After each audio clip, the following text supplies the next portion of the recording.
안녕하세요. 건강 365 아나운서 최인경입니다. 흔히 풍치로 불리는 병이 치주 질환입니다. 상태에 따라서 치은염과 치주염으로 불리기도 하는데요. 우리 치아를 둘러싸고 있는 치은과 치주인대, 치조골과 같은 치아 주변 조직에 생기는 위험을 말합니다. 나이 들수록 치주 질환의 발생 가능성이 높아지는 만큼 관리가 중요하다고 하는데요. 잇몸병 예방을 위해서 잘 살펴야 하는 부분들 잠시 후에 알아봅니다. 그리고 설사를 비롯해서 탈수 위험으로도 이어질 수 있는 장염에 대해서도 살펴보겠습니다. 6월 19일 일요일에 건강 365 윤미래의 플라워 듣고 시작하겠습니다. KBS 라디오 건강 365 함께하고 계십니다. 보이지 않는 입속 세균이 주는 위험, 입속 유익균과 유해균에서 유해균이 늘어나면 치주질환의 위험이 생기는 걸까요? 치주염과 충치가 생길 수 있는 많은 위험들을 피해가는 방법 뭘까요? 서울대학교 치과병원 치주과 김태일 교수와 함께합니다. 교수님 안녕하세요. 안녕하세요, 선생님. 네, 자, 교수님 구강 질환으로 병원을 찾는 원인으로 치주염과 충치가 지적이 되는 걸로 알고 있습니다. 그런가요? 네. 이건 최근에 우리나라 건강보험심사평가원에서 이제 치과 외래진료 현황에 대해서 발표한 자료에도 잘 나와 있는데요. 예. 잠깐 요약해서 소개를 드리자면 20살 미만에서는 충치가 우리나라에서 제일 흔한 구강질환이었고요. 예. 20살 이상의 연령층에서는 치주염을 포함하는 잇몸 질환이 제일 높은 비율을 보였습니다. 네. 이유가 뭔가요? 세균이 문제인 건가요? 잇몸에 염증을 일으키는 치주염은 사실 그 치주염을 유발하는 특정한 유해세균 때문에 이제 오는 거라서 세균이 문제라고 볼 수 있고요. 예. 치아를 부식시켜서 파괴하는 충치도 치주염을 일으키는 세균과는 또 다른 구별되는 다른 세균이 또 원인이기 때문에 결국은 세균이 문제가 되겠죠. 네. 그러니까 우리 입속에도 유익균, 유해균이 함께 있는 거죠. 균형이 네. 깨지는 게 문제가 되는 건가요? 여기에 대해서 말씀을 드리자면 간단하게 이 입속에 있는 세균들이 어떤 식으로 분포하고 있는지를 설명드려야 될 것 같은데요. 예. 입안에 있는 세균은 그 종류만 해도 1000가지 이상이 되는데 이런 세균들은 대부분 독성이 없습니다. 그 일부 특정한 세균들만이 독성을 가지고 있거든요.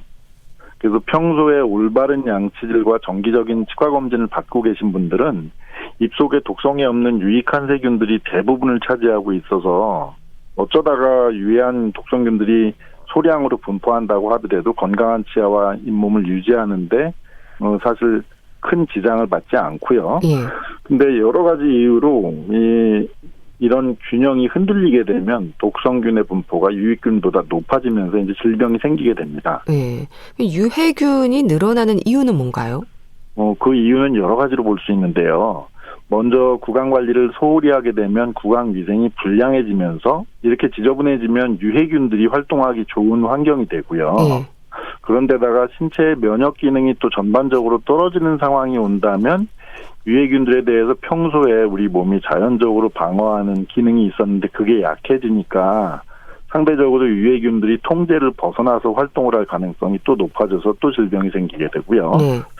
이런 면역력 문제가 아니더라도 어떤 전신질환 같은 경우는 거기서 파생된 염증 물질들이 구강에 직접적으로 영향을 줘서 구강 내 유해균의 분포를 높일 수도 있고요. 예. 이런 것 말고도 흡연 같은 것처럼 환경적인 요인이 작용하면 유해균들이 더 우세하게 작용을 하기도 합니다. 예. 유해균이 많아지는 원인이 많네요. 그럼요. 이런 측면에서 보면 온몸의 건강과 입안의 건강이 사실 서로 긴밀하게 연결되어 있는 걸로 보입니다. 네. 그리고 교수님, 치주염은 흔히 풍치로 불리는 질환이죠? 네. 잇몸에 생긴 염증을 가리키는 말은 여러 가지가 있는데요. 우선 치주염이라고 하는 말은 치아 주위 조직에 생긴 염증이라는 뜻을 가진 전문 용어고요. 예. 잇몸병은 이런 치주 질환을 일반인들이 알아듣기 쉽게 부르는 말이고요. 그리고 풍치는 치주염에 대한 예전 선조들의 표현인데요. 이 뜻이 바람만 불어도 치아가 아픈 상태라는 뜻을 가지고 있어요. 그래서 이게 결국 치주염을 가리키는 걸로 알 수 있습니다. 네. 근데 치은염과 치주염으로 구분이 되지 않습니까? 어떤 차이가 있는 건가요? 잇몸 질환은 염증이 퍼진 정도에 따라서 치은염과 치주염으로 구분되는데요. 잇몸 표면에만 염증이 머무르고 있는 상태를 치은염이라고 하고요. 예. 염증이 잇몸 표면을 넘어서 잇몸 안쪽에 있는 치주인대라든지 잇몸 뼈 같은 곳까지 퍼지면 그때 이제 치주염이라고 합니다. 네. 치은염이 방치가 되면 치주염으로 발전하는 건가요? 네. 이걸 좀 알기 쉽게 설명드리자면요. 식사를 하신 다음에 한 12시간 정도가 지날 때까지도 이제 칫솔질을 안 하게 되면 치아 표면에 눈으로 잘 안 보이지만 얇은 세균막인 치태가 생기기 시작하는데요. 예. 이런 치태를 방치하면 침 속에 있는 무기질 성분하고 결합해서 딱딱하게 돌처럼 굳어지게 되는데 이게 치석인 거고요. 예.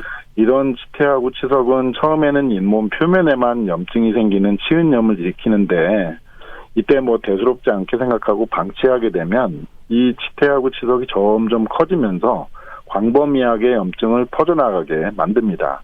이렇게 되면 잇몸뿐만이 아니고 치주인대와 치조골이 파괴돼서 녹아내리는 치주염에 걸리게 되는 거고요. 네. 그럼 치은염 상태에서는 증상이 없나요? 있기는 한데 환자분들이 무시하고 지나치는 경우가 많은 것 같아요. 그 치은염을 초기 상태부터 또 여기에 대해서 설명드리자면요.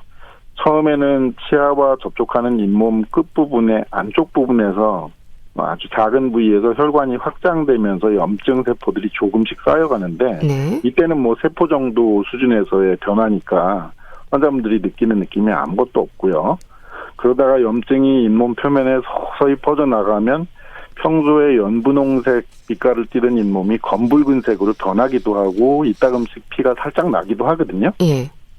그러다가 이제 치은염이 심해지면 잇몸에서 피가 나는 일이 좀 더 자주 벌어지는데 사실 이때까지도 특별히 잇몸이나 치아가 아픈 느낌이 없기 때문에 굳이 치과를 찾아가지 않는 경우가 참 많은 것 같습니다. 예. 그럼 병원을 찾는 분들은요, 치주염 상태에서 오는 경우가 많은가 봅니다. 네. 치과에 오는 걸 두려워하시는 분들이 많아서 그런지 불편한 증상이 확실하게 나타나야 치과에 오시더라고요. 그렇게 오신 환자분들은 이제 어떤 점을 호소하시냐면 잇몸이 붓고 피가 나고 잇몸색이 변했다. 그리고 씹을 때 은근히 아픈 느낌이 든다.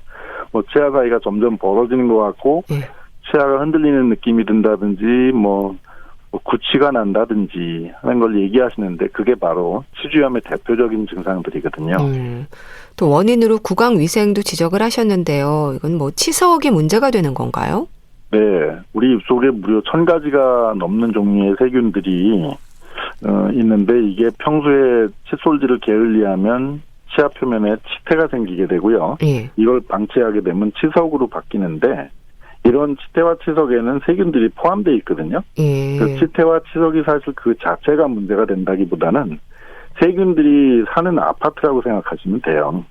그래서 치태와 치석에 있는 세균들이 직접적으로 이제 그 집에 해당되는 치태나 치석에 머물러 있는 게 아니고 계속해서 왔다 갔다 하기 때문에 이게 직접 잇몸에 작용하게 되면 염증을 일으키면서 이제 치주염을 일으키기도 하고요. 이 세균이 직접적으로 작용을 하기도 하지만 세균들이 만들어내는 염증 유발 물질들이 또 영향을 주게 되면 그걸로 인해서도 염증이 생기기도 합니다. 그러니까 좀 더 정확하게 말씀드리면 치석 자체가 염증을 일으킨다기보다는 치석에 있는 세균들이 더 문제라고 볼 수 있습니다. 네.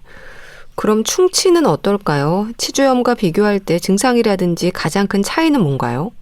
충치는 지금까지 얘기 드린 치주 질환인 풍치와는 완전히 다른 병인데요. 예. 음식을 섭취하고 입속에 좀 당분이 남아있게 되면 산성 물질을 만들어내는 세균에 의해서 이제 치아가 녹아내리게 되는데요. 잇몸이라는 건 사실 살 부분이기 때문에 이제 연조직이잖아요. 그런 연조직을 파괴시키기 시작하는 게 이제 치주염인데 그거하고 다르게 이 충치라고 하는 거는 연조직을 파괴하는 게 아니고 치아라고 하는 단단한 경조직을 파괴하는 게 가장 큰 차이라고 볼 수 있겠습니다. 네. 그럼 치주염이나 충치를 확인하는 건 같은 검사로 진행이 되나요? 그건 이미 충분하게 진행된 치주염이나 충치 같은 경우에는 일반적으로 치과에서 하는 유관 검사라든지 방사선 사진 촬영을 통해서 할 수 있기 때문에 같은 검사로 확인할 수는 있는데요. 만약 초기 단계에서 잘 있는지 없는지 모르겠는 치주염이나 충치를 확인하려고 하거나 또는 확실하게 치주염이나 충치가 있는데 이게 과연 어느 정도까지 구체적으로 진행이 된 건가를 알기 위해서는 치주염이건 충치건 서로 다른 추가 검사를 해야 됩니다. 네. 치주염 같은 경우에는 잇몸 안쪽에 특수하게 설계된 자 같은 걸 넣어보면서 확인하게 되고요. 예? 충치는 또 특별하게 고안된 광학 장비 같은 걸 치아 표면에 대보고서 질병 유무를 판단하기 때문에 그 정도도 판단하고요. 경우에 따라서 서로 다른 검사를 이때는 하게 됩니다. 네. 그럼 치주염인지 충치인지 검사로 확인한 후에 질환의 위험이 어느 정도인지는 어떻게 확인을 하나요? 그건 방금 말씀드렸던 추가적인 전문 기구를 사용해서 얻어진 정량적인 데이터가 있거든요. 예. 그때 나오는 수치를 바탕으로 해서 그 위험도를 판단하고 있습니다. 예. 구강 미생물 검사가 있던데 이게 뭔가요? 그건 입속에 있는 세균들의 종류라든지 분포를 분자 유전학적으로 검사하는 건데요. 쉽게 말씀드리면은 저희가 왜 요새 코로나 확진을 위해서 왜 PCR 검사하지 않습니까? 예, 그거를 치아하고 잇몸 사이에 있는 체액과 치태를 채취해서 그렇게 PCR 검사하듯이 해서 악성 세균이 얼마나 있는지 확인하는 거예요. 자, 그럼 교수님, 치주 질환을 치료해야 하는 이유랄까요? 치주 질환은 만성 질환이라서 나이 들어서 틀니나 임플란트를 해야 할 때 문제되면 어쩌나 걱정되는 것도 사실인데 어떨까요? 만약에 치주염이 생겼는데도 방치하면 치석이 치아 뿌리 쪽으로 파고들면서 자라게 되는데요. 예. 이렇게 되면 치석 표면에 있는 세균들과 치태들이 이제 치주 조직을 파괴시키면서 막 녹이게 되고요. 시간이 가면서 파괴되는 정도가 심하면 치아는 멀쩡한데 주변에서 치아를 지탱하고 있던 조직들이 다 녹아버렸기 때문에 결국에는 치아가 빠지는 상황이 올 수도 있어요. 네. 설상가상으로 이런 파괴 현상은 치아 하나에만 국한되는 게 아니고 치아들이 다 옆으로 연결돼 있잖아요. 예. 그래서 옆에 있는 치아에도 금방 옮겨갈 수 있기 때문에 결국에 가서는 한 개가 두 개 되고 여러 개가 이제 되는 일이 비일비재한데요. 그때 가서 틀니나 임플란트 하면 되지라고 쉽게 생각하실 일이 아닌 게 틀니건 임플란트건 치료를 제대로 하려면 잇몸뼈가 파괴되지 않고 유지돼 있어야지 성공적인 치료 결과가 나오거든요. 그런데 치주염이 있으면 이 잇몸뼈가 다 녹아버렸기 때문에 잇몸이 주저앉아 버렸기 때문에 틀니나 임플란트 치료를 하기 전에 먼저 흡수된 잇몸뼈와 그 잇몸을 재생시키는 치료를 해야 되니까 환자분들이 이런 점을 감수하셔야 되는 불편한 점이 있는 게 사실이죠. 예. 그럼 치주염과 같은 치주 질환이 있는 환자가 치주염에 대한 치료부터 하지 않고 임플란트를 했을 때 임플란트의 성공률이 떨어지는 건 왜 그렇습니까? 그건 잇몸에 염증이 있는 상태에서 임플란트를 하게 되면 남아있던 염증이 임플란트까지 퍼져서 나쁜 영향을 주기 때문인데요. 임플란트 치료는 잇몸뼈 안쪽에 임플란트 고정체라고 하는 그 심을 심어서 잇몸뼈와 딱 붙는 현상이 이제 성공적인 치료 결과를 얻기 위해서 필수적인 건데요. 옆에 이제 치주염이 있는 상태에서는 악성세균들이 임플란트를 둘러싼 잇몸에 또 퍼져나가면 잇몸에 그 임플란트 주변에 있는 잇몸에 생긴 염증이 또 잇몸뼈를 또 녹이거든요. 이렇게 되면 임플란트 고정체를 기껏 잡아주려고 버티고 있던 잇몸뼈가 또 녹아내리기 때문에 임플란트는 멀쩡한데 또 주변에 있는 뼈들이 다 내려가니까 임플란트도 치주염에 걸린 자연치아처럼 흔들리다가 빠질 수 있습니다. 그래서 치주염이 있을 경우에는 임플란트 치료를 하기 전에 미리 잇몸 치료를 해서 염증이 없는 건강한 상태를 만들어드리고 하는 게 원칙이고요. 그렇게 잇몸 염증이 있던 분들도 치료를 받고 건강한 잇몸 상태를 회복하시면 임플란트 치료 결과에는 큰 지장이 없습니다. 그러니까 치주 질환에 대한 예방이나 치료는 노년기의 치아 건강에 있어서도 꼭 필요한 부분이네요. 그럼요. 특히 치주염은 통증이 별로 없거나 있다고 하더라도 참을 만하게 아픈 특징이 있어서 그런지 몰라도 내 잇몸과 치아에 별 문제가 없겠구나 하고 쉽게 생각하고서 이제 예방이나 치료에 소홀히 하기 쉬운데요. 그러다 보니까 조기에 치료를 받아서 회복할 수 있는 시기를 놓치게 되는데 결국에 못 참겠어가지고 치과에 가시면 치주염이 너무 심해서 이미 그 치아를 살리기 힘들 때가 많아서 안타까울 때가 좀 많습니다. 그리고 또 치주 질환이 폐 건강도 위협할 수 있다는 것도 사실인가요? 특히 만성 폐쇄성 폐질환과 같은 호흡기 질환과도 연관이 있다고 하던데요. 네. 치주염을 일으키는 세균들이 평소에는 치태나 치석에 붙어 있다가 뭐 음식물을 섭취하는 과정에서 섞일 수가 있는데요. 네. 목으로 넘기는 과정에서 식도로 들어가는 게 아니고 이게 또 가끔 살에 들리듯이 이제 기도를 자극할 때도 있잖아요. 네. 이렇게 되면 만성 기관지염을 포함한 그런 폐색성 폐질환을 야기할 수도 있습니다. 그래서 어떻게 보면 폐 건강을 위해서도 치태나 치석 관리를 하는 게 중요하거든요. 네. 교수님, 이 치주 질환이 전신 건강의 위험 요인으로도 자리한다는 말을 하잖아요. 이제 호흡기뿐 아니라 암의 위험도 높인다는데 왜 그럴까요? 좀 이해가 안 되는 부분이 있는데 어떻게 설명이 될까요? 이건 재작년인가 그 영국 의학회지에 발표된 그 미국의 하버드 대학교 연구팀 논문을 얘기하시는 것 같은데요. 네. 이 하버드 대학교 연구팀이 미국에서 한 20년 정도 기간이 넘는 정도로 이제 장기간에 걸쳐서 암 환자의 치주염 병력을 좀 조사해 봤어요. 예. 그렇게 했더니 치주염이 있는 사람은 위암과 식도암이 발생하는 확률이 치주염이 없는 사람들에 비해서 한 52% 그리고 뭐 43% 더 높게 나타나는데요. 이건 악성 치주염 세균으로 얘기하고 있는 좀 전문적인 세균 이름이긴 합니다만 T. 포시시아라든지 뭐 P. 진지발리스라고 하는 게 식도암과 위암을 원래부터 일으킬 위험이 좀 있다는 사실과 함께 이 세균들이 위암을 일으키는 그 염증 물질인 니트로사민 같은 걸 또 만들어내기 때문이라고 논문에서는 설명하고 있거든요. 여기에 대해서 많은 그 세계적인 암 전문가들도 입이 결국은 식도를 통해서 위에 연결돼 있기 때문에 치주염이 소화기 계통의 암과 충분한 관련성이 있는 건 이해할 수 있다라고 얘기하고 있습니다. 네. 그러니까 잇몸의 염증성 물질이 문제인 거네요. 네. 그럼 치주 질환의 예방법이라고 한다면 정기적인 스케일링인가요? 치석의 원인이라는 거잖아요.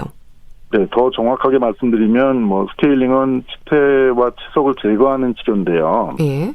치태와 치석 1g에는 무려 10억 마리 정도의 세균이 살고 있어서 이런 세균들이 잇몸에 직접적으로 염증을 일으키면 치주염이 되는 건데요. 예.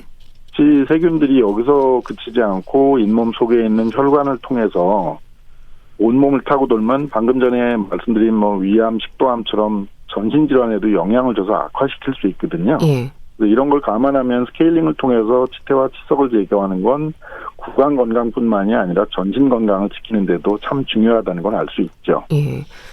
그럼 스케일링은 자주 할수록 좋은가? 이렇게 생각하는 분들도 있는데 1년에 한 번이면 되지 않나요? 정말 좋은 질문 해주셨는데요. 예. 원칙적으로 스케일링 주기는 정기적으로 치과 검진을 하면서 치석이 어느 정도로 분포하고 있는지 이제 환자분들이 관리하는 정도를 판단해 보고 결정하게 되는데요. 대개는 한 3개월에서 6개월 정도 간격으로 스케일링을 시행하는 경우가 많고요. 관리가 좀 안 되시는 분들은 스케일링 주기를 3개월보다 더 짧게 그 미만으로 이제 설정해 드리게 되고요. 관리가 아주 잘 되시는 분들은 1년에 한 번씩 스케일링을 하시는 걸로 말씀을 드리고 있습니다만, 뭐 흥미로운 점은 관리가 아주 잘 되는 분들의 경우에 이제 어느 정도 주기로 스케일링을 해야 되느냐에 대해서 이제 세계적으로 조금씩은 다른 주기를 채용하고 있어요. 특히 이제 미국하고 영국이 서로 다른 입장을 좀 보이고 있는데요. 영국 같은 경우는 관리가 아주 잘 되는 성인의 경우에는 2년마다 스케일링을 해도 충분하다. 이제 이렇게 권고를 국가에서 하고 있고요. 미국 같은 경우는 미국 치과의사협회에서 1년에 한 번씩은 스케일링을 해야 된다. 그렇다 하더라도 이렇게 얘기를 하고 있습니다. 근데 우리나라는 최소한 1년에 한 번씩이라도 스케일링을 하는 그런 미국 시스템이 오히려 더 국민들한테 혜택을 줄 수 있다라고 이제 생각을 해서 대한치과의사협회에서 의견을 모아서 건강관리보험공단에서 지금처럼 1년에 한 번씩 보험으로 스케일링을 할 수 있게 했다는 점을 좀 참고하시면 좋겠습니다. 네. 근데 꼼꼼한 양치질만으로는 치석이나 치태가 제거되지 않습니까? 치간 칫솔이나 치실을 사용하는 분들은 스케일링에 신경을 덜 써도 되지 않을까 생각하는 분들도 있던데요. 네, 그것도 아주 중요한 질문을 해주셨는데요.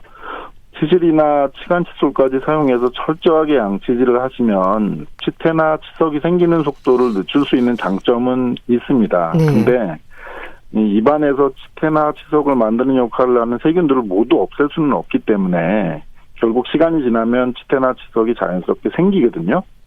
하지만 이렇게 생기는 치태나 치석은 양치질을 잘 못했을 때 생기는 것보다는 양적으로나 질적으로나 그렇게 심하지 않기 때문에 이렇게 되면 정기적인 스케일링 주기를 구강 관리를 잘 못하시는 분들보다는 길게 잡으실 수 있고 스케일링을 받으실 때도 그렇게 구강 관리가 안 되시는 분들은 치태 치석이 엄청나게 딱딱하게 치아에 붙어 있기 때문에 떼어낼 때 너무 아프시거든요. 근데 이렇게 연하게 붙어 있는 관리가 잘 되시는 분들 같은 경우는 스케일링 자체도 아주 수월하게 받으실 수 있습니다.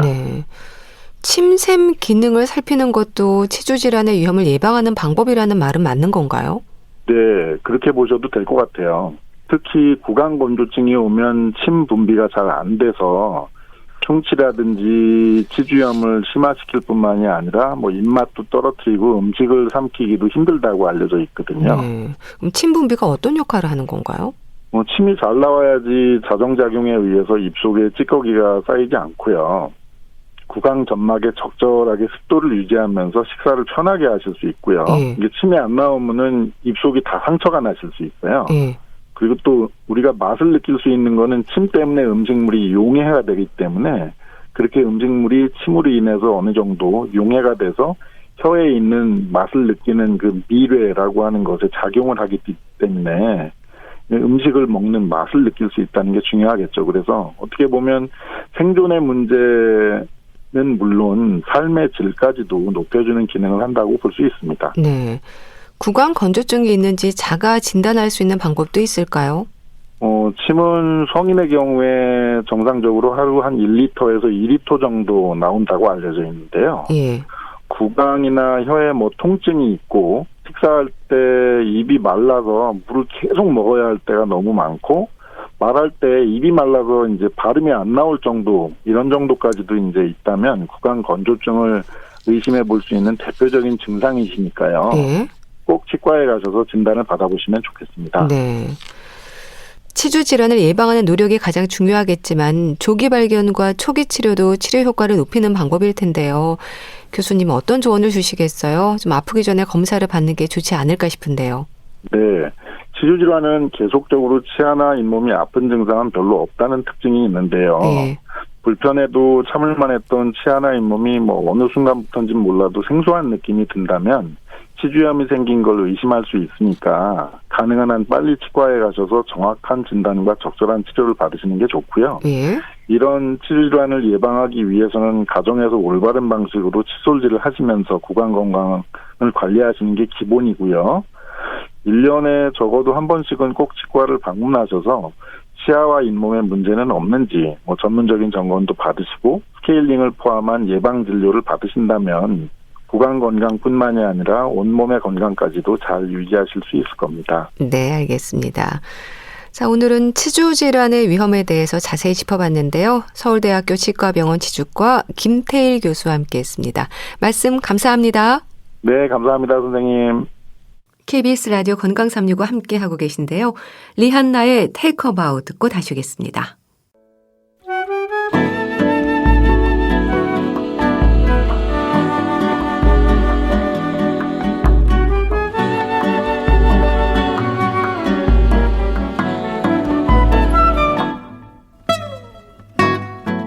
건강한 하루의 시작.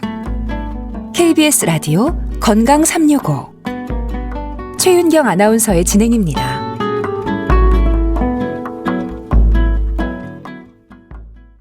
장염으로 고생하는 분들이 있죠. 장염이 반복되는 분들은 장이 약하다는 말로 불안감을 표현하기도 하는데요. 장염이 발생하는 원인은 바이러스나 세균이 지적이 되기도 하고요. 비감염성으로도 위험이 생길 수가 있습니다. 장염을 경험하신 분들은 아실 텐데요. 설사를 비롯한 여러 가지 장염의 증상들, 시간이 해결해 주는 걸까요?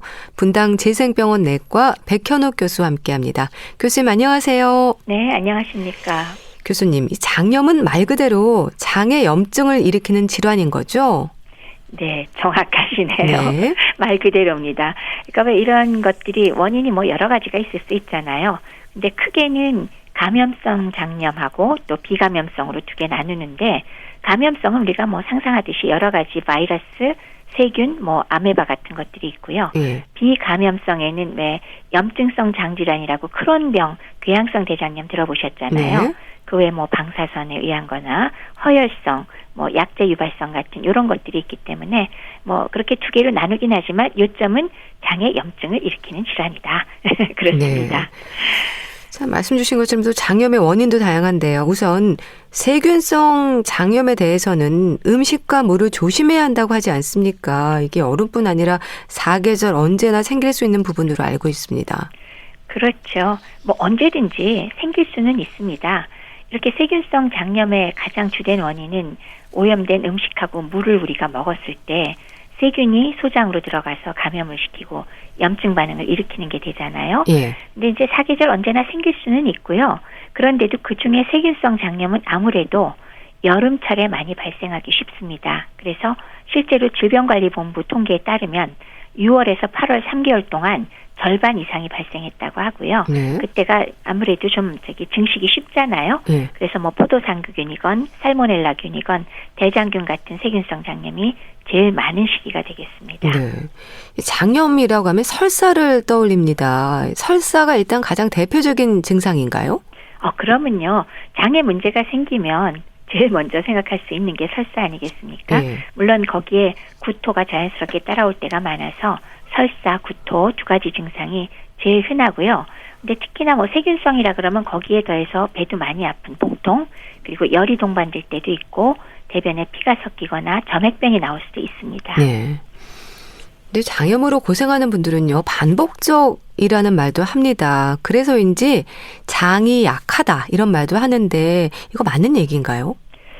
그러니까 자주 앓는 분들의 경우는 그게 뭐 선천적일 것일지 아닐지 완전히 우리가 구별할 수는 없지만 예. 그중에 한 예는 급성장염을 아주 심하게 앓고 장점막이 손상된 게 완전히 복구가 안 되는 경우가 있기는 합니다. 그래서 그런 경우나 또 하나는 그 이후에 장내 세균 분포가 변화가 돼서 정상적인 세균 분포가 아닐 경우에 그 이후에는 그다지 큰 자극이 아니어도 간단히 얘기해서 똑같은 음식을 먹어도 쉽사리 급성장염에 걸릴 수 있는 분들은 있긴 있어요. 네. 그래서 그런 경우 장이 약하다라는 말이 아주 틀린 말은 아닌 것 같습니다. 장염에도 그럼 급성과 만성이 있습니까? 그렇죠. 급성이라고 한다면 누구라도 비슷한 자극을 받았을 때, 즉 세균이나 바이러스의 뭐 침입을 받았거나 아니면 다른 비감염성 원인이라도 비슷한 자극을 받았을 때 증상이 뭐 정도는 차 있어도 비슷하게 나오게 되고 네. 증상 발현 자체가 2, 3일 이내에 나타났다가 회복 기간이 짧은 것, 이것을 급성 장염이라고 우리가 얘기를 하죠. 근데 만성의 경우는 수주에서 수개월 이상 대변이 뭐 설사가 됐건 뭐 묽은 변이 됐건 왔다 갔다 이상 증상이 동반되면서 배도 아프고 가스도 차고 복부 불편감이 동반되는 경우를 얘기할 수 있는데, 이 만성의 경우는 사실은 중요한 점은 구별해야 될 중증 질환이 있다는 게 더 중요한 점입니다. 네. 즉 만성 염증성 장질환으로 불리우는 궤양성 대장염이나 크론병이 있는지, 그다음에 만성적인 장 증상을 유발할 수 있는 어떤 다른 만성 질환, 전신 질환, 즉 당뇨병이나 만성 췌장염, 갑상선 질환, 췌장암 같은 그런 질환들이 있는지를 꼭 점검해야 된다는 거, 이게 더 중요한 면이 되겠습니다. 네. 급성 장염의 경우는요, 이온 음료를 마시면서 증상을 좀 완화시키면 된다는 말도 하는데 어떨까요? 장염이라는 것 자체가 토하건 설사하건 사실 몸에서 자꾸 물이 빠져나가는 상태이기 때문에 예. 충분한 수분 섭취가 도움이 됩니다. 그럼 맹물만 먹어도 되느냐? 예. 건강이 이렇게 나쁘지 않은 분은 맹물만 먹어도 됩니다. 근데 아무래도 설사나 토할 때 전해질이 빠져나가니까 그거보다는 이온 음료가 조금 나은 면은 있지만 시판되는 일반 이온 음료는 사실은 당분이 많고 그 구성이 아주 정확하게 우리가 잃어버리는 전해질하고 일치하지는 않기 때문에 예.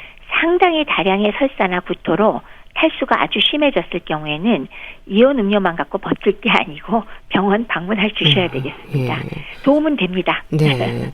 장염으로 인한 위험이라고 한다면 일단 탈수가 걱정인 거죠? 맞습니다. 맞습니다. 어느 무엇보다도 설사와 구토로 먹지도 못하는 상태에서 줄줄 새나가기 때문에 탈수가 가장 중요합니다. 노인들의 경우에는 수액을 보충할 필요가 있거나 입원으로 이어지기도 할까요? 그럴 가능성이 굉장히 높죠. 이유는요. 노인들 스스로가 만성적으로 수분 부족 상태일 때가 굉장히 많습니다. 왜냐하면 몸의 수분 비율 자체가 근육도 줄어들면서 체내 수분량이 감소해 있는 상태에다가 입이 마르다는 거를 별로 잘 못 느끼기 때문에 물을 덜 마셔요. 그리고 신장 기능도 떨어져 있어서 안 그래도 수분 부족이 있는 상태에 토하거나 설사로 탈수가 생기기 시작하면 젊었을 때와는 달라서 굉장히 위중한 상태가 되기가 쉽죠. 네. 그렇기 때문에 먹는 걸로 쉽게 보충할 수 있다고 생각하지 마시고 노인들의 경우는 바로 병원을 방문하셔서 정맥 주사로 수분을 보충하거나 아예 입원을 해서 주사를 맞아야 될 필요가 굉장히 많으니까요. 네. 주의하시기 바랍니다. 아이들 역시요. 탈수에 취약해서 걱정하는 분들이 많습니다. 증상에 따라서 만성화 될 수도 있을까요? 어린이 중에도 보통은 이제 2, 3세 이하 어린 영유아가 바이러스에 감염되면 구토, 발열 이어갖고 이제 설사 줄줄 하게 되잖아요. 그러니까 마찬가지로 너무나 작기 때문에 탈수가 되면은 삽시간에 심각한 문제점을 일으키게 되는 거죠. 근데 마찬가지로 아주 심각하게 알았을 때 장점막이 1차로 손상된 게 제대로 회복되지 않은 상태에서 만성적인 설사나 만성적인 장 증상을 보이거나 혹은 유당불내성 같은 증상이 나오는 경우가 사실 있거든요. 그렇기 때문에 빨리 회복시켜주는 게 제일 중요한 게 아닐까 싶습니다. 그러니까 세균성이나 바이러스성 장염 모두 탈수가 되지 않도록 신경 써야 하는 건 마찬가지가 아닐까 싶은데 어떨까요? 맞습니다. 기본 증상인 설사와 구토는 사실 세균성이건 바이러스성이건 비슷합니다. 그래서 다시 강조하면 급성 장염의 치료의 기본은 탈수가 심각하게 진행되지 않도록 교정하고 제대로 공급하는 겁니다라는 겁니다. 네. 아이들의 경우에는 어떨까요? 주로 바이러스성 장염의 위험이 높지 않습니까? 그렇죠. 어른들에 비해서 소화기의 급성 위장 감염은 바이러스가 원인일 때가 제일 많죠. 그리고 대부분은 스스로 회복이 되지만 계속 주장하지만 심한 설사나 구토 등으로 인해서 탈수가 초래되면 전해질 이상이 동반될 수도 있고 생명까지 위협받을 수도 있다 하는 점 때문에 신경을 역시 많이 쓰셔야겠습니다. 근데 바이러스성 장염으로 특히 아이들에게는요. 로타 바이러스 장염인 경우가 많지 않습니까? 일단 이 로타라는 이름은 무슨 뜻인지 좀 궁금하네요. 로타라는 것 자체는 사실 순번표 빙빙 돌아가는 거. 그래서 로터리 그러면 회전하는. 그래서 로터리 클럽이 그런 건 것 같아요. 그래서 실제로 로타 바이러스를 전자현미역으로 관찰하면 수레바퀴 모양이라고 합니다. 그래서 로타가 순변포 이렇게 돌아가는 회전바퀴 모양이기 때문에 그래서 로타 바이러스라는 이름이 붙었다고 하죠. 네. 이게 전염성도 강한 걸로 알고 있습니다. 아주 적은 수의 바이러스로도 감염시키는 것 같은데 감염 원으로 어떤 부분들이 지적이 되나요? 그렇죠. 로타 바이러스는 왜 되게 5세 미만 소아에게 아주 흔하거든요. 심지어는 백신 개발 전까지는 전 세계 5세 미만 어린이 중 95%까지 로타 바이러스에 적어도 한 번은 감염됐다. 그런 보고까지도 있었어요. 이건 조금 놀랍긴 한데요. 가장 흔히는 9개월에서 12개월 사이 영아한테 제일 많이 발생하는데 뭐를 통해서 발생하냐? 주로는 대변, 입입니다. 그러니까 먹어서 감염되기 때문에 일부 호흡기를 통하긴 하지만 대부분은 먹어서 감염이 돼요. 근데 아주 적은 수의 바이러스로도 장염을 일으킬 수 있어서 주변에 한 명만 걸리면 어린이들 모여있는 곳, 놀이방, 그다음에 산후조리원 이런 데에서는 삽시간에 장난감이나 기저귀 등을 통해서 전염되기가 굉장히 쉽습니다. 그리고 바이러스 자체가 또 생존력이 강해서요. 사람 손에서 수시간, 물속에서는 수주간이나 생존해서 감염을 일으킨다고 하니까 상당히 전염력이 강한 거죠. 그럼 로타 바이러스에 감염이 되면 어떤 증상을 보이나요? 보통 초반에는 발열 39도 이상까지 올라가기도 하고요. 그리고 토하는 증상이 있다가 다음 날쯤 되면은 이게 조금 완화되면서 이제 슬슬 설사를 하기 시작합니다. 그래서 보통 한 일주일 정도까지 갈 수가 있고요. 이 물같이 설사를 하는 게 마치 콜레라 같다 그래갖고 가성 콜레라라고 부르기도 합니다. 그래서 색깔은 그냥 연한 노란색, 녹색 이래갖고 물처럼 쏟아지는 그런 경향을 보입니다. 이게 일주일 정도 설사가 계속되는 건가요? 일주일까지 갑니다. 그럼 많이 아이들이 힘들어하겠네요. 그렇죠. 그 전에 빨리 좋아지면 제일 좋고요. 일주일까지 보통 가는 게 보통이고 물론 뒤쪽엔 좀 가벼워지긴 하지만 많이 힘들어합니다. 잠복기도 있습니까? 보통 2일 이내라고 보고 있습니다. 그러니까 하루 내지 이틀 사이에 감염된 다음에 2일 이내의 잠복기에 거쳐서 증상이 나옵니다. 예. 근데 열도 있고 좀 구토도 하는 거 보면 증상에 대해서는 좀 체했거나 감기라고 생각할 수도 있겠어요. 증상의 특징적인 부분이 있을까요? 맞습니다. 초반에 왜 열나고 토하거든요. 예. 그러면 감기인가? 감기에 체했나? 이런 증상 물론 생각할 수 있습니다. 근데 이제 하루 정도 지나면서 이제 슬슬 설사가 나오기 시작을 하니까 예. 그거에 이어서 설사가 나오면 로타바이러스 감염을 의심할 수가 있겠죠. 예. 그럼 로타바이러스 장염이 심한 경우에 증상이 이제 며칠 동안 계속되기도 한다고 하셨는데 탈수뿐 아니라 다른 위험들도 생기지 않을까 싶습니다. 결국은 이제 가볍게는 일주일 내에 이제 호전되긴 하지만 그 이상 막 열을 이렇게 가기도 하거든요. 예.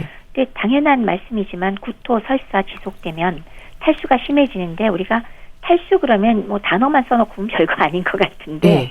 그게 매우 심해지면 완전히 탈진되면서 여러 가지 문제가 그냥 전신 상태가 다 망가지니까요. 그래서 방치하면 실제로 사망할 수도 있기 때문에 탈수로 인해서 모든 장기가 망가질 수 있다. 그렇기 때문에 반드시 탈수가 되지 않도록 주의해야 한다는 게 제일 중요합니다. 네. 그럼 보이는 부분은 아이들이 깔아앉는 건가요? 팍 가라앉죠. 그리고 왜 막 창백해지고 예. 입도 건조해지고 오줌이 하나도 안 나오고 그래서 물기가 없으니까 예. 그다음에 이제 눈이 푹 들어가죠. 그러니까 탈수가 심하면 사실 성인은 그 정도로 되진 않는데 어린이의 경우는 눈 쑥 들어가고 예. 심지어는 왜 머리 위에 대천문 있잖아요. 예. 그것까지도 움푹 들어가 보이는 경우. 이런 경우가 그러니까 삽시간에 작으니까요. 어린이니까. 네. 이럴 경우엔 빨리 병원으로 가셔야 됩니다. 네. 참 로타바이러스 장염도 다른 장염과 마찬가지로 일단 탈수를 막아주는 게 중요하겠다 싶은데요. 어떤 방법이 좀 쓰일까요? 뭐 초반에 집에서 뭐 우선 급한 대로는 보리차 같이 끓인 물을 좀 소량씩 먹이는데 예. 설사가 심할 때는 그 소아과에서 처방을 받아서 포도당 전해질 용액이 있습니다. 설사용 전해질 용액이죠. 예. 그거를 어느 정도 먹여서 탈수를 교정하고 하는 게 좋은데 만약에 왜 파는 뭐 이온 음료들 있잖아요. 그런 것들이 이온이 있으니까 이거 먹이면 되지 않냐. 요거는 당 성분이 지나치게 많고 전해질은 충분히 들어있지 않거든요. 그래서 이거는 소아들한테는 전혀 맞지 않으니까 오히려 주시면 안 되고요. 그 소아과에서 처방받은 그 설사용 전해질 용액을 한 뭐 8시간 일단 급한 대로 충분히 먹여서 탈수를 좀 막고 설사량이 줄어들면 그러면 이제 일상대로 돌아가면 되고요. 그도 저도 아니고 앞서 말씀드린 여러 가지 증상들 설사가 계속 심하면서 뭐 피부가 창백해지고 오줌도 안 나올 정도가 되면 그거는 빨리 병원으로 가셔야 되겠습니다. 네. 이 로타바이러스 장염으로 아이들이 열이 나기도 한다고 하셨는데 이제 해열제를 먹이는 경우도 많습니다. 열이 많이 높아지나요? 심할 땐 39도 뭐 이렇게도 올라가니까요. 네. 열 많이 날 때는 뭐 당연히 짧은 기간이라도 해열제 쓰는 게 오히려 조금 더 탈수를 약간이나마 덜하게 할 수 있죠. 열 나는 것 자체가 또 수분이 몸에서 날아가거든요. 근데 이제 열과 토하는 거는 보통 이틀째부터 조금 완화가 되는 경향이 있으니까 짧게 뭐 하루 정도 해열제는 쓸 수 있고요. 그 이후에 나오는 탈수를 교정하는 게 더 중요합니다. 네. 또 교수님, 노로바이러스는 어떨까요? 역시 조심해야 할 텐데 노로바이러스도 사계절 언제나 생길 수 있는 거죠. 이 아이들은 특히 집단 감염의 위험이 있어서 걱정이 됩니다. 앞서 말씀드린 로타바이러스는 뭐 상당히 어린이, 영유아한테 특징적으로 많이 걸리는 게 되겠고요. 사실 노로바이러스는 연령층과 관계가 없습니다. 그러니까 어리건 나이가 많건 누구라도 걸릴 수 있고 전염성이 매우 높다라는 거는 공통입니다. 근데 이제 바이러스는 일반적으로 낮은 기온에서 번식력이 떨어지는 게 특징인데, 이 노로바이러스도 낮은 기온에서 오히려 활동이 활발해져요. 네. 그래서 겨울철 감염률이 높다는 것, 그래서 겨울철 식중독의 오히려 주된 원인이 됩니다. 그러니까 여름이라고 아주 안 걸리는 건 아니지만 여름은 역시나 세균성이 많고요. 겨울에는 이 노로바이러스가 많이 걸리게 되고요. 네. 이거의 감염 경로 또한 오염된 음식이나 물을 섭취해서 혹은 바이러스가 묻어있는 물건을 접촉한 그 손이 입에 닿아서 몸속으로 들어오면 걸리게 되니까 어느 쪽이건 깔끔하게 하는 거, 위생이 상당히 중요하다는 거는 로타나 노로나 공통점이 되겠습니다. 네. 그럼 로타 바이러스, 노로 바이러스 모두 증상은 비슷한가요? 크게 다르지 않습니다. 그러니까 노로 바이러스의 경우는 마찬가지로 한 하루 내지 이틀 정도의 잠복기니까 비슷하죠. 그리고 역시 토하거나 아니면 설사 발생하는 것이 지속되다가 단지 요건 조금 그 기간이 짧아요. 예. 한 3일 정도 지속되다가 보통 회복되거든요. 그러니까 어린이한테 걸린 로타보다는 오히려 조금 더 빨리 회복될 가능성이 높고요. 그다음에 어린이한테 걸렸을 때 역시 토하는 거 증상되고, 성인은 설사가 오히려 조금 더 흔하게 나타난다는 게 약간의 차이지만 네. 초창기에 열나고 머리 아프고 온몸이 아프다 이런 것들도 로타랑 그다지 차이점이 없겠고요. 네. 그다음에 설사가 심한 거 비슷할 거고, 그런데 다만 노로바이러스의 경우는 소장의 염증은 일으키지 않기 때문에 점액성이거나 피가 섞이는 일은 별로 없다. 그래서 로타에 비해서 증상 지속 기간이 조금 짧다. 그러나 증상 자체는 아주 다르지는 않다입니다. 네. 좀 예방을 위해서 살펴야 하는 부분들을 짚어주세요. 우선은 말씀드렸다시피 분병과 접촉하거나 바이러스에 오염된 물, 음식, 손을 통해서 감염되니까 제일 중요한 거는 손 씻기를 잘해야 되겠습니다. 예. 특히 어린이들 기저귀 갈거나 대변 만진 후에 갈아주는 사람의 역시도 손을 깨끗하게 씻는 것, 어린이들의 경우 장난감, 유아용품 철저히 소독하는 거, 이게 중요하고요. 그다음에 로타의 경우는 예방접종이 개발돼 있습니다. 그렇기 때문에 아직은 국가 필수 예방접종에 속해 있지는 않지만 네. 그래도 접종을 원하면 맞을 수가 있으니까 감안하셔도 되겠고요. 그다음에 노로바이러스 역시 손 씻기가 제일 중요하고, 물은 끓여 마시고 과일 채소도 잘 씻어서 드시라. 이런 정도로 결국 공통적으로는 손을 잘 씻으라는 것, 물을 끓여 마시라는 것, 그다음에 어린이의 경우는 장난감, 유아용품 소독 잘해주라는 것, 이런 정도가 되겠습니다. 네. 또 이 부분에 대해서도 설명을 주시면 좋겠어요. 식중독과 장염의 차이를 궁금해하는 분들이 많거든요. 어떨까요? 최근에는 식중독이란 말을 막 섞어 쓰기 때문에 사실 참 애매하긴 한데요. 네. 전형적인 식중독은 사실 독소형입니다. 이게 무슨 뜻이냐? 세균에 의해서 음식물이 세균에 의해 생성된 독소에 의해서 이미 이제 음식물에 독소가 있어요. 그렇기 때문에 우리가 그 음식을 섭취했을 때 바로 증상이 나타나죠.